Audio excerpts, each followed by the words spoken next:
Hey everyone, I thought I would take a moment to address the social medias a little bit about my new upcoming short film, The Hiccup Man. So I feel like I've been neglecting social media a little bit when it comes to this film, and it's not on purpose, it's just because I'm not very good with social media and posting updates that much, so I thought I'd just give you a full update here.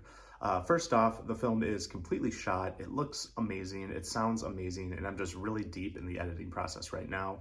On Tuesday, I submitted a few scenes to the Rough Cut Night event, which was hosted by the Grand Rapids Film Society, and it was such a cool event. I hope they keep doing Rough Cut Nights because it was just amazing positive feedback from fellow filmmakers.